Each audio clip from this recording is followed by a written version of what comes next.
அனைவருக்கும் வணக்கம். நான் மனோ CryptoTamil சேனலுக்காக first of all thanks lot guys. உங்களுடைய சப்போர்ட்டால தான் வந்து 1 lakh சப்ஸ்கிரைபர்ஸ் வந்து ரீச் பண்ண முடியுது. அண்ட் ஆல்சோ 1 lakh இருக்கும் போதே வெரிஃபைட் டிக்கை வந்து வாங்க முடிஞ்சது யூடியூப் கிட்ட இருந்து. ஸோ இனிமேல் நான் கமெண்ட் பண்ணும் போதெல்லாம் பாத்தீங்க அப்படின்னா வந்து இந்த டிக் இருக்கும். ஸோ ஸ்கேமர்ஸ் இனிமேல் கமெண்ட் பண்ணாங்க அப்படின்னா அந்த டிக் இல்ல அப்படின்னாலே வந்து நீங்க கண்டுபிடிச்சிடலாம் இது வந்து நான் ரிப்ளை பண்ணல அப்படின்னு சொல்லிட்டு. நான் எப்பவுமே ரிப்ளை பண்ணா வந்து டிக் இருக்கும். அண்ட் ஆல்சோ யூடியூப் கிட்ட இருந்து நமக்கு வந்து ஒரு சில்வர் பிளே பட்டன் வந்துட்டு இருக்கு. எஸ், அந்த யூடியூப் பிளே பட்டனை அன்பாக்ஸ் பண்றதுக்கு ஒரு சூப்பரான ஒரு ஐடியா வச்சிருக்கேன். ஸோ அந்த ஐடியாஸ் எல்லாமே வந்து ஷூட் பண்ண முடிச்ச அப்புறம் கண்டிப்பா ஒரு வீடியோ போடுறேன். ரைட், இன்னைக்கு வீடியோக்குள்ள போயிடலாம். சோ இன்னைக்கு வீடியோ பாத்தீங்க அப்படின்னா ஒரு குவிக்கான மார்க்கெட் அப்டேட் வீடியோ வந்திருக்கு. எஸ், ரீசன்ட் டைம்ல பார்த்தோம் அப்படின்னா பிட்காயின் 42,000 கிராஸ் பண்ணி இருந்துச்சு. பிரேக் அவுட் வந்து கொடுத்துருக்குது. சோ நிறைய பேர் கேட்டிருந்தீங்க, ப்ரோ பிரேக் அவுட் ஆயிடுச்சா பிட்காயின், இனிமேல் வந்து அப் ட்ரெண்ட் தானா, அந்த டம்ப் எல்லாம் முடிஞ்சா அப்படின்னு சொல்லிட்டு. என்ன பொறுத்த வரையும் அதுக்கான பாசிபிலிட்டிஸ் ரொம்ப அதிகங்க. ஏன் அப்படின்னு பாத்தீங்கன்னா ரீசெண்டா பிட்காயின் 39,000 கிராஸ் பண்ணப்போ வந்து நான் போஸ்ட் பண்ணிருந்தேன். அதாவது கடைசி 62 நாள்ல பிட்காயின் 1 hour கேண்டில்ல ஹையஸ்ட் வால்யூம் வந்து ரெஜிஸ்டர் பண்ணிருக்குது. சோ நாம இந்த 40K ல இருந்து 42K நல்ல வால்யூமோட கிராஸ் பண்ணோம் அப்படின்னா ரிவர்சல் கன்ஃபார்ம் ஆகிறதுக்கு வந்து சான்ஸ் இருக்கு அப்படின்னு வந்து போஸ்ட் பண்ணிருந்தேன். சோ அந்த 42,000 பிரேக் பாத்தீங்க அப்படின்னா அதிகமான வால்யூம் இல்ல அப்படின்னாலுமே ஓரளவுக்கு டீசென்டான வால்யூமோட தான் வந்து கிராஸ் பண்ணிருக்குது. பட் இங்க இருக்க மேஜர் ரெசிஸ்டன்ஸ் என்ன அப்படின்னு பாத்தீங்கன்னா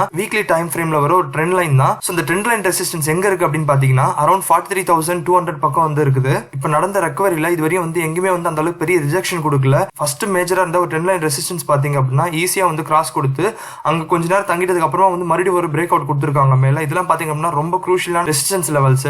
இப்போ பிட்காயினோட ரிவர்சல் கன்ஃபார்ம் பண்றதுக்கு எய்தர் இந்த ட்ரெண்ட் லைன்ல இருந்து நல்ல ஒரு பிரேக் அவுட் கொடுத்து மேல போனோம், அப்படி இல்ல இங்க இருந்து ஒரு சின்ன கரெக்ஷன் வந்தாலுமே 40,800க்கு மேலேயே பிட்காயினோட பிரைஸ் மூவ் ஆச்சு அப்படின்னா ரிவர்சல் வந்து கன்ஃபார்ம் ஆகிறதுக்கு நிறைய சான்சஸ் இருக்குங்க. சோ நீங்க எனக்கு தெரிஞ்சு என்ட்ரி எடுக்க போறீங்க அப்படின்னா இந்த ட்ரெண்ட் லைனோட பிரேக் அவுட்டுக்கு வெயிட் பண்ணி வந்து எடுக்கலாம். ஏன்னா இங்க இருந்து மறுபடியும் வந்து கரெக்ஷன் ஃபேஸ் பண்ணிச்சு அப்படின்னா இன்னும் ஒரு நல்ல பெட்டர் பையிங் ஆப்பர்ச்சுனிட்டி வரதுக்கும் சான்ஸ் இருக்கு. அப்படி இல்ல இன்னும் பெரிய நெகட்டிவ் நியூஸா போட்டு பிட்காயின் மறுபடியும் டம்ப் ஆச்சு அப்படின்னா இதுவரை அந்த ரெசிஸ்டன்ஸ் லெவல்ஸ் எல்லாமே வந்து சப்போர்ட் லெவலா வந்து மாற ஆரம்பிக்கும். பட் நம்ம எதிர்பார்க்கிற மாதிரி இங்க இருந்து பிரேக் அவுட் கொடுத்து மேல போச்சு அப்படின்னா ஃபர்ஸ்ட் ரெசிஸ்டன்ஸ் மெயினா எங்க இருக்கும் அப்படின்னு பாத்தீங்கன்னா 44,500ல இருக்கும். ஏன்னா ப்ரீவியஸ் டைம்ஸ்ல வந்து அது ஒரு நல்ல ரெசிஸ்டன்ஸா வந்து ஆக்ட் ஆச்சு. சோ 44,500யும் தாண்டி மேல போச்சு அப்படின்னா 45,500 ஒரு நல்ல ரெசிஸ்டன்ஸா இருக்கும். நான் ஒரு முக்கியமான விஷயம் ஒன்று சொல்லணும்னு நினைச்சேன். என்ன அப்படின்னு பாத்தீங்கன்னா இந்த போன கரெக்ஷன் நடந்துச்சு பாருங்க, லாங் அந்த வைகாஃபோட அக்யூமுலேஷன் வந்து ஃபுல்லா கம்ப்ளீட் பண்ணி மேல போயிருக்கும். சோ அந்த டைம்ல பார்க்கும்போது என்ன ஆச்சு, நிறைய அனலிஸ்ட் என்ன சொல்லியிருந்தாங்க 28,000 தான் பாட்டமா இருக்கும். சோ 28,000 வரும்போது வந்து எல்லாத்தையும் பை பண்ணிக்கங்க, அதுக்கு முன்னாடி பை பண்ணாதீங்க சொல்லியிருந்தாங்க. ஆனா மேக்ஸிமம் எவ்வளவு டம்ப் ஆயிருக்கும் அப்படின்னு பாத்தீங்கன்னா 28,800 வரையும் தான் வந்து டம்ப் ஆகியிருக்கும். அதுக்கப்புறம் பார்த்தா அங்கிருந்து வந்து ரிவர்சல் கொடுத்து மேல போயிட்டு இருக்கும் பிட்காயினோட பிரைஸ்.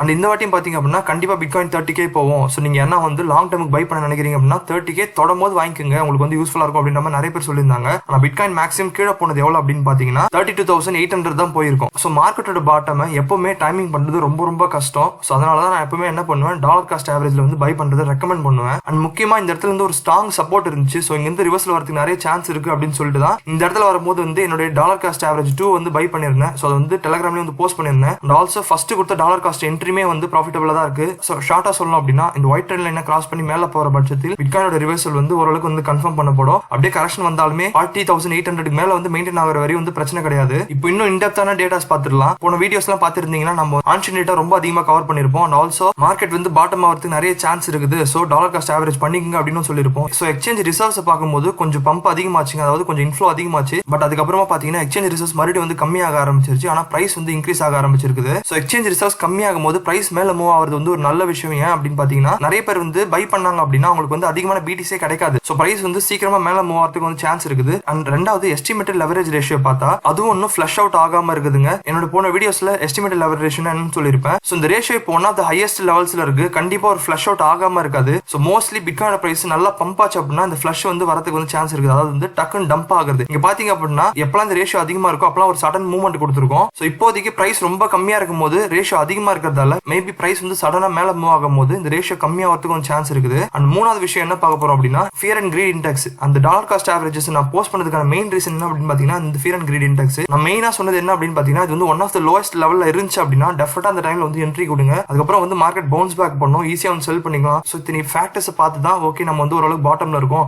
டாலர் காஸ்ட் ஆவரேஜ் பண்ணிக்கோங்க அப்படின்னு வந்து நம்ம டெலிகிராம்ல போஸ்ட் பண்ணிருந்தோம். ப்ரோ ரைட் ப்ரோ, அந்த டைம்ல வந்து என்னால என்ட்ரி கொடுக்க முடியல, இப்போ கொடுக்கலாமா அப்படின்னு கேட்டீங்கன்னா அதுக்கான ஆன்சர் கொஞ்சம் வெயிட் பண்றது நல்லது. ஏன்னா இந்த ஒயிட் ட்ரெண்ட் லைன்ல இருந்து மறுபடியும் கரெக்ஷன் ஃபேஸ் பண்ணி 40,800 லெவலுக்கு வரும்போது வந்து நீங்க வந்து மேபி வந்து என்ட்ரி கொடுக்கலாம். அண்ட் ஆல்சோ அல்காயின்ல இப்ப என்டர் ஆகலாமா அப்படின்னு பாத்தீங்கன்னா பிட்காயின் டாமினன்ஸ் இப்ப ரீசென்ட் டைம்ல ஏறி மறுபடியும் வந்து இறங்க ஆரம்பிச்சிருக்குது. பிட்காயின் டாமினன்ஸ் இங்க இருந்து இறங்கும் பட்சத்தில் அல்காயின்ஸ்ல வந்து பம்ப் ஆகிறதுக்கும் சான்ஸ் இருக்குது. அண்ட் அஃப்கோர்ஸ் நான் பம்ப்னு சொல்றது என்ன அப்படின்னு பாத்தீங்கன்னா 40%, 50% இல்ல 2x அந்த மாதிரி வர pumps. But bitcoin price usually மேல போகும்போது டாப்ல இருக்க அல்காயின்ஸ் எல்லாமே பிட்காயின் எத்தனை % கெயின் ஆகுதோ அது கூட வந்து ஈக்குவலா வந்து கெயின் ஆகிறதுக்கு வந்து நிறைய சான்ஸ் இருக்குது. ஸோ அதனால தான் BNB எல்லாம் பாத்தீங்க அப்படின்னா வந்து பிட்காயினோட பிரைஸ் மூவ்மெண்ட்ஸ் ஃபாலோ பண்ணிட்டு இருக்கோம். ஸோ அதனால தான் என்னுடைய டாலர் காஸ்ட் ஆவரேஜ்ல BNB வந்து மெயினா வந்து இன்க்ளூட் பண்ணிருந்தேன். இந்த என்ட்ரிஸ் உடைய செல் டார்கெட்ஸ் எல்லாம் நீங்க பார்க்கணும் அப்படின்னா வந்து டெலிகிராம் ஃபாலோ பண்ணீங்க, அதில் தான் வந்து போஸ்ட் பண்ண போறேன். அண்ட் பிட்காயின் ரெக்கவரிக்கு முக்கியமான ரீசன்ஸ் என்ன அப்படின்னு பாத்தீங்கன்னா ஸ்டாக் மார்க்கெட் ரெக்கவரி வந்து சொல்லலாம். ஏன்னா S&P 500 as well as Nasdaq ரெண்டுமே பாத்தீங்க அப்படின்னா ஒரு பவுன்ஸ் கொடுத்துருச்சு. ஆனா மறுபடியும் வந்து கொஞ்சம் கரெக்ஷன் ஃபேஸ் பண்ற மாதிரி இருக்கு.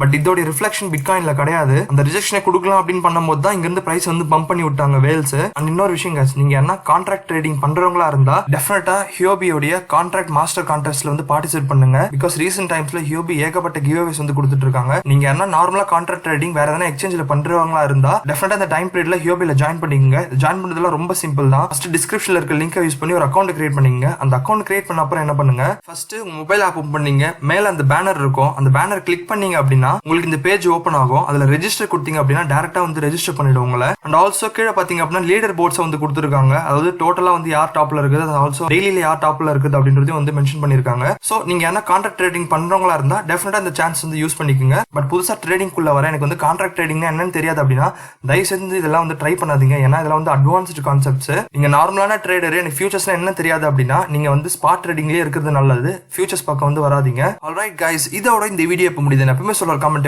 இந்த வீடியோ பிடிச்சா லைக் பண்ணுங்க, ஷேர் பண்ணுங்க. முக்கியமா இருக்காம கிரிப்டோதமிழ் சேனலை சப்ஸ்கிரைப் பண்ணுங்க. நன்றி.